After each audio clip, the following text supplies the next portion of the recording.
Waheguru Ji Ka Khalsa, Waheguru Ji Ki Fateh. You know, for those of us who spend time with Japji Sahib, Japji Sahib becomes a companion. It's so part of our psyche. It's part of our thinking. It's part of our experience of the world. But through all the many people I've talked to, there aren't a lot who have delved deep into Japji. There are many who recite it each day. But delving deep, we uncover the fundamental reality of the universe that Guru Nanak has given us. And it's not just that reality, it's also how to live in that reality. Because if all you take away from Japji is abstract ideas, then there's no way to put them into practice on a day-to-day basis to improve our lives. So in this video, I'm going to kind of give you an overview of what we're going to be talking about in this video series and frame it so that you understand where we're going. So I'll start where we've all started because, well, it's the obvious place to start, which is Ik Onkar. Now you read many translations of Mul Mantra, and almost all of them begin, "There is one God." The problem is that Ik Onkar doesn't mean that. Because there is one God is a thought. As soon as you create the thought that there is one God, then there is also not God. Because as soon as you call something God, you define not God. So the translation doesn't really work. Ik Onkar means that it's all one. The force that brings things into being and what we experience and call physical reality, it's all one thing. There's no difference. There's no there. God's not there. God is. Now, as soon as you call it God, your mind says, God is something somewhere. And yeah, it's in all things. If I look, I can see it. But that's not what it's all one means. What it means is, tag, you're it. You're alive. You're part of the creation. And through your thoughts and the things you choose to do, and the things you choose to say, and the games you choose to play, so you create your reality. And so we all together create the reality of the world, the experience that we share and agree upon. We've all created that experience because there's no God outside. It's all right here, right now. So that description in Mul Mantra, Ik Onkar Satnam Kartapurik Nirbo Nirver Akal Murit Ajuni Sabham Gurprasad. It's not a description of something outside you. There is one God, His name is truth. Nah. It goes more like this. It's all one. It's reality. It's truth. You are that reality. You are unborn. You are infinite. You are self-illuminated. We all are.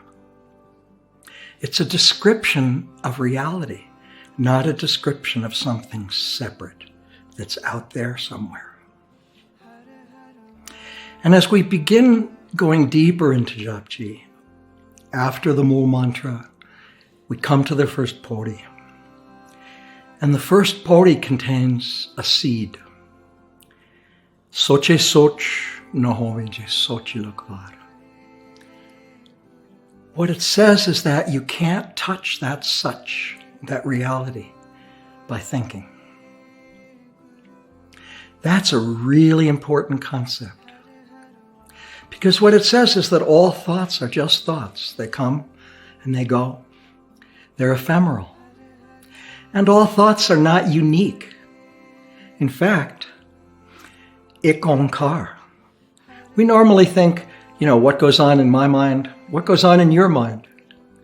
It's not like that. There's only one mind. It's the mind of God. It's the infinite mind. It's the mind of the universe. It's hard for me to use the word God like this because the concept is so much bigger. We're all part of that group mind, and that means the thoughts you think didn't originate inside your own head. You just think they're your thoughts. You believe in your thoughts. But Soche Soch Nahoy, just Sochi Lokvar, says don't believe in your thoughts. They're not real. They're just thoughts. The reason that many people don't understand the profound implications of this first pauri is because we all are enchanted by our own thoughts. We actually believe that if we think about it enough, we can figure everything out. But Guru Nanak tells us right in the first line of this pauri that that's a fruitless endeavor, and that no matter how much we think about something, that longing to know is still there, and no amount of thinking will dispel it. So now he's given us a predicament. He said, the truth is here, it's present, but we're caught in the illusions of our own mind. And he says, well, how can you penetrate through the illusions of your own thoughts and contact the reality? Kiv sachara hoye, kiv kure tute pal, hukam razai chalna, nanak likya now. He says to walk in hukum is the only way to break through the net of our own thoughts, the illusion of our own beliefs, the attachment to our ways of thinking. So what is hukum? And what does it mean to walk in hukum? Hukum is literally the way things are. It means the unfolding, the natural flow. It's independent of what we think. It flows through us. But because we're enchanted with our own thoughts, our imagined goals and ideas, we lose sight of that reality. It's literally a state of enchantment. So after he says walk in hukum, which to me means give up your conniving, your planning, your ideals, your beliefs, your past. Wake up to the moment and be fully present in each moment. What after he tells us that that's the way out of the trap, he doesn't just leave us there. He tells us how to go about it. And that's what this series of videos is about. It's about the way to live that Guru Nanak has given us in Japji. The way to live that brings us away from the enchantment of our own thoughts and into the reality of each moment so that we can function flexibly, creatively, and responsively in every moment. So where does he go after walk in the hukum, the law, the command, the unfolding? Soche soch na hovi, che sochi lakvar is followed by the Sunniye Podis, Podis 8 through 11. How to do it is to go inside, not outside, and to listen deeply. To listen deeply not just to physical sounds, but to everything that's coming into your sensorium. In other words, to pay complete attention. And when you pay complete attention, he unfolds over 4 podis all the things that happen. And they're magnificent, and they're beyond thought. And the podis that follow the Sunniye podis are the Mane podis. And in the Mane podis, he tells us to surrender to that flow, not to fight it, but to be present with the unfolding and to love it and serve it in each moment. By the time we get to Podi 16, he's explaining what happens when you follow Sunniye and Mane. And he says, Panch Parvan, Panch Pardhan, Panche Pave Dargeman. And so many people have thought about and discussed, what are these 5? You know, he says that these 5 are in the court of honor, that they shine. And we think, well, who were these 5? You know, we think, oh, was it Panch Piyade? You know, what 5? Who are the chosen ones? Now, there's a very dangerous concept, isn't it? That someone is chosen and someone is not. But I believe that the Panch Parvan, the Panch, are the 5 virtues that Guru Nanak delineates throughout Japji. The first virtue is truth, Sat. And in the next video, we'll delve deeply into what that means, to live according to Sat. The second virtue is kindness, compassion, Daya. And in the third video in the series, we'll delve deep into that. The third virtue is contentment, Santokh.